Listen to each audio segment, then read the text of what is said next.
because Final 7 minutes, here we go.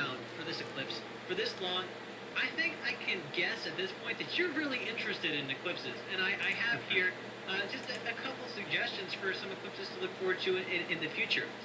The next eclipse being not a solar eclipse, but a lunar eclipse that we're covering on SLU in just a few days, actually. On April 4th, this coming April 2015, we're going to have a total lunar eclipse where we're going to be having some incredible feeds from Australia. That's the part of that's the region where it's going to be visible. And so we have that eclipse, and also in 2015 of September 13th, we're going to have a partial solar eclipse.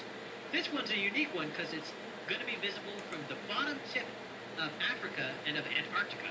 And so it's going to be some that not very many people will be able to see, but we're going to be trying to bring that to you live as well. And, you know, I'm talking about a partial solar eclipse just as after we bragged on them, but really they're not the worst thing in the world. They have their incredible benefits to seeing those as well. If there's not a total eclipse, then a partial eclipse is okay. But you mentioned the lunar eclipse in April. Now, of course, there's always a lunar eclipse that accompanies a solar eclipse, and that's the one.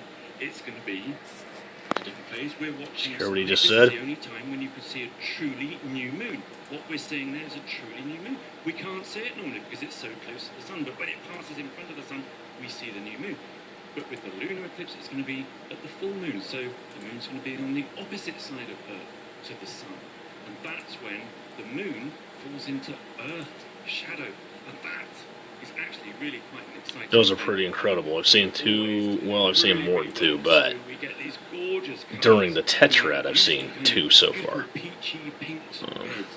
That's what happens to the moon. Sometimes Apparently they're saying Australia's going to see it, so we may not be able to see it from the States, which is really a bummer.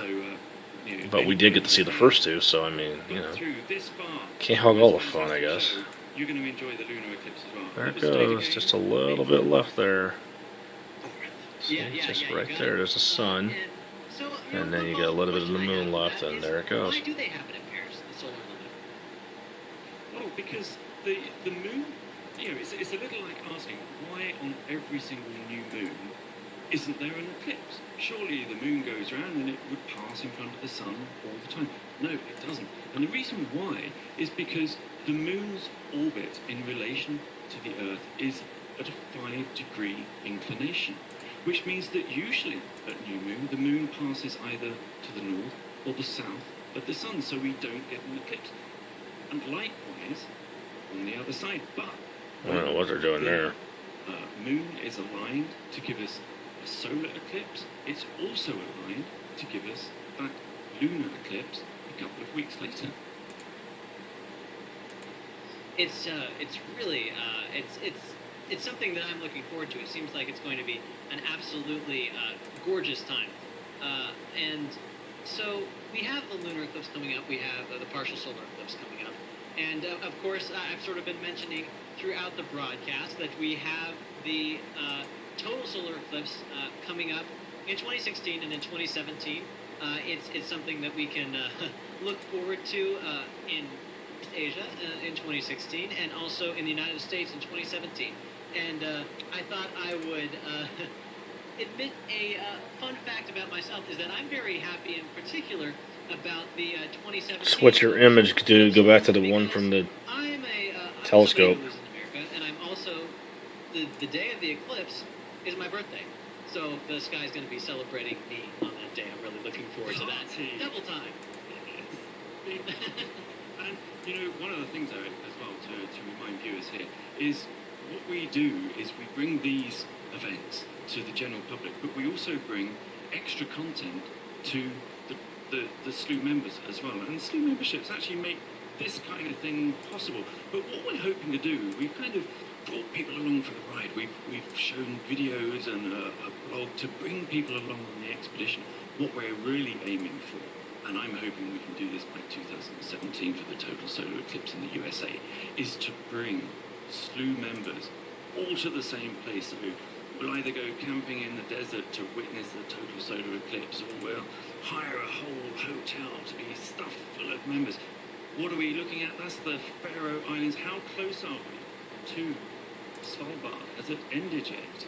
We are very close. There's apparently some connectivity issues over at Svalbard, but there's about 2 minutes remaining until the end of the eclipse, so we'll see if we can get that back. But as we're standing here right now, we're seeing the magnificence of just the weather and how it works with the sun and the clouds over in the Faroe Islands. It's still quite gorgeous in my opinion.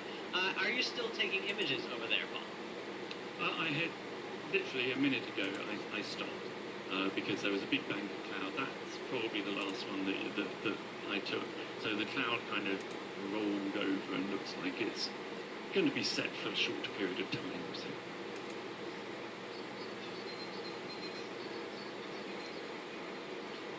Well, this has just been such an exciting day. I'm over the moon with what we were able to see. We were able to see this incredible spot of totality. Pun intended. We were able to see some incredible interactions between just weather and what was going on there. Oh my gosh. Oh, and I think we're getting our Svalbard feed back. I'm looking into that just now. That will be just in time. Oh, there it is. There it is. There it is. So we're just approaching the end of the eclipse, just right here. That's not the end. That was the beginning of totality, wasn't it? So that's I think they've stepped back in time. So there is another effect. There is another effect of solar eclipses that we didn't know. We go back in time 2 hours. It's just something that happens in very specific time zones, in very specific geographic region. I think that one's specific to Svalbard and sometimes Narnia. Those are a couple that it happens with. So are you ready to go for another 2 hours now? I think so. Well, rumor has it that this eclipse broadcast might not ever end. I think we're all here. We're all part of this international community enjoying the celestial event. But we're going to keep enjoying it for quite a while. It's not going to happen. The island of sheep is my new home. I can set up shop. Oh, this has been really great. I'm sorry, I have to go to a quick commercial break, but we'll be right back after these. Sure.